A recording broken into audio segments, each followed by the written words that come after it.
Monsieur Charles Vincent, que j'invite à venir nous retrouver à l'avant avec Monsieur Denis Tremblay, administrateur du temple, qui fera la présentation de Monsieur Vincent.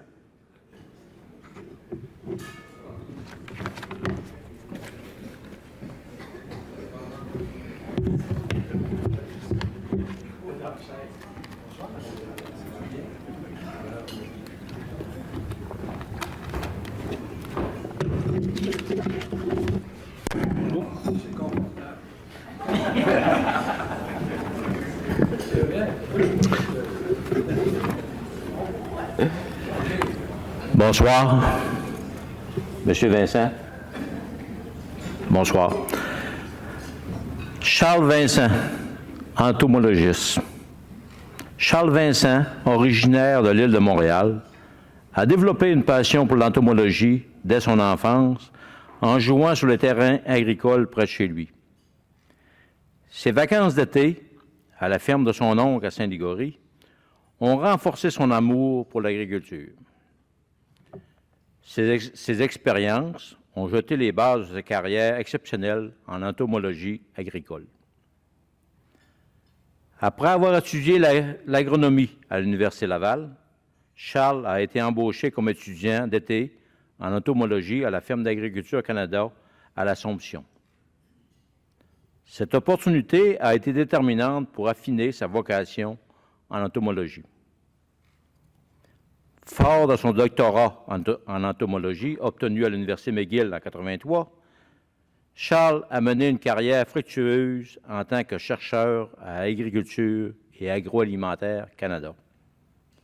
Il a également enseigné en tant que professeur adjoint à l'Université McGill et professeur associé à l'Université du Québec à Montréal.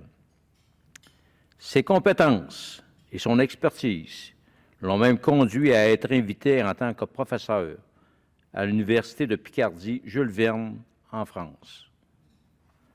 Au fil des années, Charles Vincent s'est démarqué en tant que chercheur en entomologie agricole.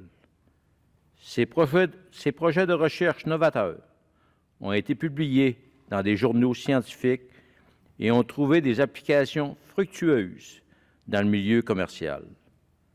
Parallèlement, il a fait preuve d'un engagement sans faille pour partager les connaissances issues de ses recherches, notamment en contribuant à la création de l'Insectarium de Montréal et en offrant bénévolement des cours sur la lutte contre les insectes aux élèves des écoles de la région de Montréal pendant plus de 2 décennies. Son objectif était de développer des programmes de lutte contre les insectes agricoles respectueux de l'environnement et applicables à grande échelle. Son impressionnante productivité scientifique témoigne de son succès avec de nombreux articles scientifiques, livres édités, articles de revues et chapitres de livres. Plusieurs de ses ouvrages ont été des succès de vente ou de distribution et ont exercé une grande influence auprès des étudiants et intervenants en agriculture.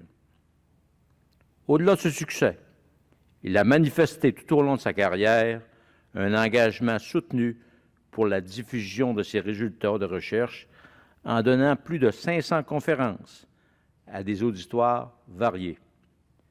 Charles Vincent a été invité par 3 universités à co-diriger les travaux de 2e et 3e cycle de 36 étudiants, dont plusieurs occupent maintenant des emplois professionnels importants en agriculture. Il a accueilli plus de 100 stagiaires dans son laboratoire, notamment des Européens. Charles Vincent s'est démarqué dans 6 domaines clés dans l'entomologie agricole. 1. Il a apporté une expertise particulière dans la lutte intégrée contre les insectes ravageurs des vergers de pommiers, notamment contre le charançon de la prune. 2. Les méthodes de lutte physique pour lesquelles il a une renommée mondiale, entre autres ses recherches sur les effets du déchiquetage des feuilles de pommier et l'utilisation du traitement de kaolin pour modifier le comportement des mouches de bleuets ont été remarquables. 3. Ces travaux sur les effets des températures basses sur la mouche du bleuet ont permis de développer des traitements non chimiques plus efficaces pour les contenants réutilisables de bleuets. 4. Ces recherches ont permis une réduction significative de l'utilisation d'insecticides dans les vignobles québécois. 5. La lutte biologique, avec son importation réussie d'un parasite pour contrôler l'hippocampe de la pomme en Amérique du Nord, a été une avancée significative dans ce domaine. Il a coédité le livre « La lutte intégrée » paru en 1992. Et en 6, il a joué un rôle clé dans la recherche, le développement et l'homologation de bioinsecticides d'origine botanique, marquant notamment le premier bioinsecticide homologué aux États-Unis depuis 1995. En plus de ses réalisations en recherche, Charles Vincent s'est engagé auprès de nombreuses organisations scientifiques. Il a été honoré par de nombreux prix pour la qualité et l'impact de ses travaux. Sa création de la bourse 20 Lab pour soutenir les étudiants en entomologie démontre son dévouement à promouvoir l'excellence dans ce domaine. Le parcours exceptionnel de Charles Vincent en entomologie agricole et son engagement pour une agriculture durable ont laissé une empreinte durable dans le domaine de la recherche agricole. Son héritage continue de servir d'inspiration à de nombreux étudiants et professionnels du secteur agricole, contribuant ainsi à façonner un avenir plus durable pour l'agriculture. Monsieur Vincent, au nom du monde agricole, je vous dis félicitations et merci.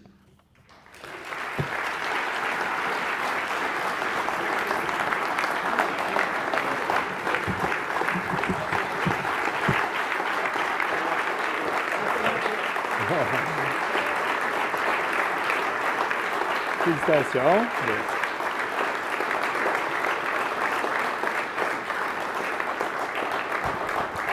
Très mérité. Félicitations encore, M. Vincent. Donc, j'inviterai M. Richard Lagacé de l'Expo agricole à Saint-Hyacinthe et M. Damien Lemire de venir dévoiler la photographie souvenir. Et j'inviterai les personnes suivantes à s'approcher.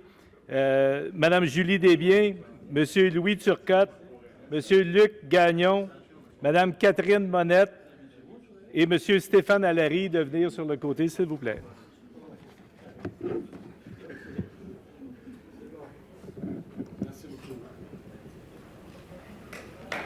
C'est bon.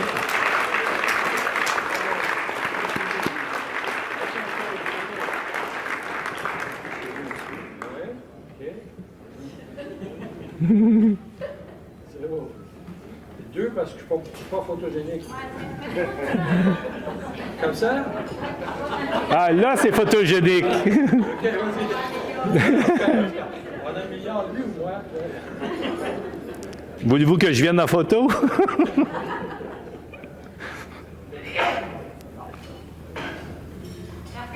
Ah, merci. Donc, merci beaucoup, M. Lagacé. Merci, M. Lemire. Merci, monsieur. À présent, j'inviterai Mme Julie Desbiens à venir remettre un laminé souvenir à M. Vincent.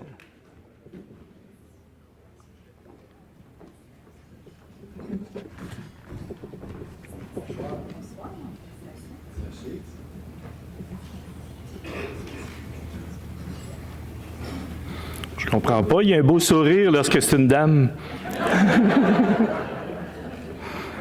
C'est bon? J'ai vu qui garder. J'inviterai M. Louis Turcotte de Financement agricole Canada pour remettre une plaque souvenir à M. Vincent. C'est pas terminé, M. Vincent. Ah, monsieur Turcotte. C'était gentil, monsieur Turcotte. Comme ça.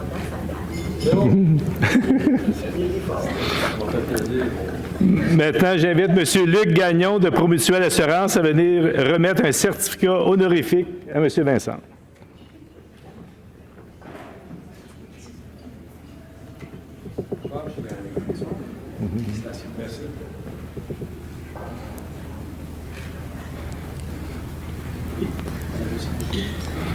Oh, félicitations. Ah, il Photoshop, on fait des belles choses maintenant. J'invite Mme Catherine Monette de JBB, cabinet conseil, à venir remettre une épinglette représentant l'insigne du Temple à M. Vincent.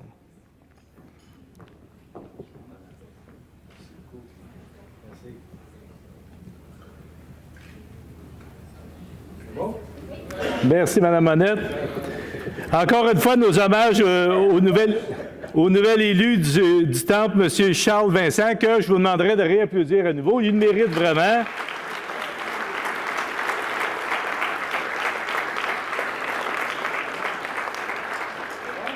M. Vincent est accompagné de sa conjointe, Mme France Labrèche, et je lui demanderai de venir nous rejoindre à l'avant pour recevoir des fleurs des mains de M. Stéphane Allary d'Holsting, Québec.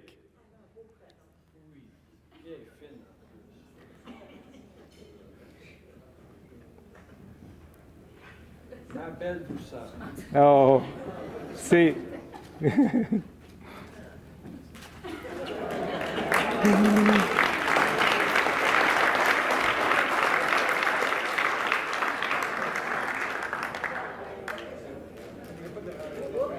Yep.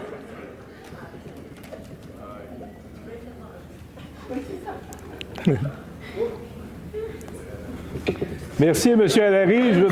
Oui, c'est bon pour tout de suite. Donc, j'inviterai aussi sa famille à se lever, sa famille qui est présente ce soir. Donc, je vous inviterai à vous lever, s'il vous plaît. Merci de votre présence.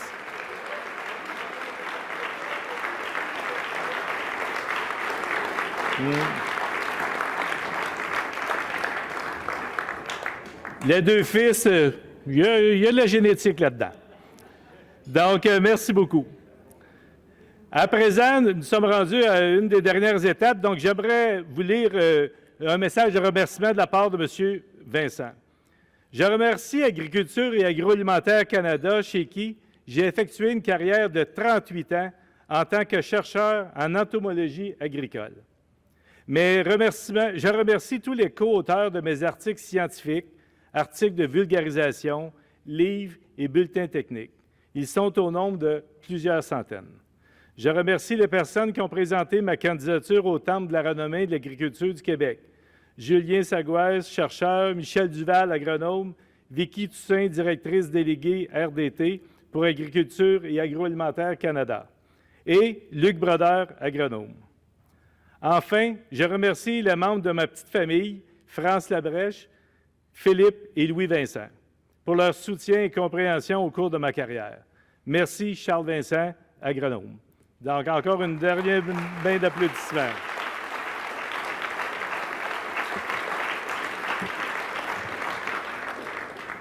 Bonjour, Charles Vincent, retraité d'Agriculture et Agroalimentaire Canada Saint-Jean-sur-Richelieu. Ce que je faisais dans ma carrière, j'étais chercheur en entomologie agricole, spécialiste dans les petits fruits et dans les fruits, et vers la fin, dans les vignobles, les bleuets et les fraises. M. Vincent, qu'est-ce que ça représente pour vous d'être ici ce soir? Ça représente une reconnaissance du milieu. Après 38 ans de service, ça me fait extrêmement chaud au cœur que le Temple de la renommée reconnaisse les travaux que j'ai faits. J'ai toujours travaillé pour l'industrie agricole dans un contexte scientifique. On se comprend, on a chacun nos paramètres, là. Mais ça me fait très chaud au cœur d'être reconnu officiellement par le Temple de la renommée. Est-ce que vous auriez pensé, en débutant votre carrière d'entomologiste, que vous seriez reconnu par le Temple de la renommée de l'agriculture? Jamais de la vie, monsieur. Jamais de la vie. Ce que j'ai fait, j'ai travaillé du mieux que je pouvais. Si j'ai un message à ceux qui me suivent, aux jeunes par exemple, c'est de jamais lâcher. Il y a des hauts, il y a des bas. Il ne fait pas ensoleillé tous les jours. Des fois, il pleut, comme aujourd'hui par ailleurs. mais il ne faut jamais, jamais lâcher, puis il faut travailler pour une cause plus grande que soi. Moi, je travaillais pour diminuer les insecticides dans des milieux cultivés, notamment les petits fruits. Mais il ne faut jamais perdre de vue pourquoi on travaille, pour qui on travaille, puis il faut travailler. C'est le secret de la réussite. À quel point est-ce que l'entomologie joue un rôle majeur dans le domaine agricole? On n'y pense pas souvent. C'est énorme parce que, écoutez, si on prend un extrême, par exemple, si on fait rien, bien là, il y a des pertes énormes suivant les cultures. Et je vous dirais que depuis environ 10-15 ans, il y a une nouvelle problématique qui est apparue, et c'est un peu partout dans le monde, en Amérique du Nord, c'est pas seulement au Québec, c'est en Europe aussi. Et j'ai nommé les insectes qui nous arrivent de l'étranger, des espèces envahissantes. Je pourrais vous en nommer 5-6 sur lesquels j'ai dû travailler parce qu'à un moment donné, la profession agricole, c'est-à-dire les agronomes, et aussi les producteurs nous disaient « Non, là, il y a un nouveau problème qui s'en vient, bien, il faut que tu nous aides à affronter le problème. » Pas nécessairement le résoudre à 100 %, mais au moins l'affronter dans des conditions qui sont respectueuses de l'environnement et qui sont économiquement viables. On ne veut pas que l'industrie tombe à terre, là. Et aussi respectueuse de l'environnement, mais aussi respectueuse de la santé humaine. C'est important. Puis justement, vous m'amenez sur ce point-là, on en parle de plus en plus d'environnement en lien avec l'agriculture, en lien avec les insecticides. À quel point est-ce que vous considérez, ça fait de nombreuses années que vous travaillez dans le domaine, est-ce que vous pensez est-ce que vos travaux ont été un peu précurseurs dans la recherche? Absolument. Dans certains domaines, moi, j'étais impliqué dans la recherche pour faire un biopesticide d'origine de nature virale. Okay. C'était la première fois qu'un produit comme ça, un biopesticide viral, était homologué en agriculture au Canada. J'ai travaillé aussi sur un biopesticide d'origine végétale. C'était la première fois qu'il était homologué même aux États-Unis depuis 15 ans, 20 ans. Aujourd'hui, la compagnie a été rachetée et c'est vendu par BASF en Allemagne, mais c'est pas grave, c'est vendu partout dans le monde. On a fait aussi des travaux sur la lutte en post-récolte contre la mouche du bleuet, parce que vous savez, en post-récolte, on ne peut pas utiliser d'insecticide. C'est zéro insecticide. Et les travaux que j'ai faits ont permis à l'Agence canadienne d'inspection des aliments de changer la réglementation, de raccourcir la période du traitement par un facteur 10. Donc, il y a eu énormément de gains de productivité avec zéro pesticide. Écoutez, là. Puis faire changer une réglementation, c'est quelque chose, oui. Finalement aussi, au début de ma carrière, j'ai travaillé en verger de pommier, puis on a travaillé sur le charançon de la prune. On a mis au point des méthodes absolument révolutionnaires à l'époque qui ont permis de traiter avec moins d'insecticides pour avoir une récolte qui était acceptable sur le plan économique contre cet insecte-là, le charançon de la prune. Vous avez donné aussi de nombreuses conférences. Oui. Vous avez été partager l'information. Oui, il faut. À quel point est-ce que c'est important, justement, de la partager, cette information-là, mais de savoir aussi vulgariser pour les producteurs, pour les gens qui sont... Pour moi, c'est fondamental. Puis, dans la deuxième partie de ma carrière, à un moment donné, j'ai adopté l'attitude que je ne pouvais pas donner l'information au fur et à mesure. Je donnais l'information une fois que le projet était terminé. Okay. Mais quand le projet était terminé, par exemple, j'utilisais pas des peut-être, puis des... Non, c'était vrai, là, puis c'était ça, puis bon. C'est fondamental de rejoindre différents publics. Mon employeur m'a laissé énormément de latitude sur ce niveau, parce que on arrivait avec des résultats concrets, utiles, compréhensibles. Et aussi, ce que j'ai fait, et mon employeur était au courant, Agriculture Canada, j'ai donné des cours sur les insectes aux enfants des écoles primaires et secondaires de la grande région de Montréal, donc 3 jours par année, comme volontaire. Parce que j'estime, moi, que ça commence jeune, la connaissance des insectes et de la biologie en général. On parle des plantes, on parle des arbres, etc. Il faut conscientiser les jeunes. Et les jeunes étaient émerveillés. Ils ne pouvaient pas croire que quelqu'un comme moi pouvait gagner sa vie très bien à faire ce que je faisais. Et ça leur ouvre des portes. Et vous pouvez savoir toute la curiosité puis l'intérêt que ça générait. Évidemment, quand on parle d'un public d'enfants, c'est pas comme un public de producteurs ou un public scientifique. On adapte le message, on adapte les mots, mais essentiellement, c'est du monde. Puis moi, je te payais avec l'argent de tout le monde, par le gouvernement fédéral. Donc, j'avais un devoir de donner des conférences, mais je ne me suis pas arrêté là. J'ai écrit aussi. J'ai écrit beaucoup d'articles scientifiques, des livres, j'en ai fait environ 25, puis des bulletins techniques avec des photos pour montrer tel insecte cause tel dommage, puis pour que ça reste. C'est important qu'on ait des choses qui restent. Donc, ça a été ça. Donc, c'est ça. Mais ça, c'est la communication écrite qui est très importante. Donc, c'est ça. Bien, chose certaine, vous avez laissé un grand legs à l'agriculture, puis maintenant, vous allez être reconnu également par le temps. Je vous remercie beaucoup, monsieur. Merci, au revoir.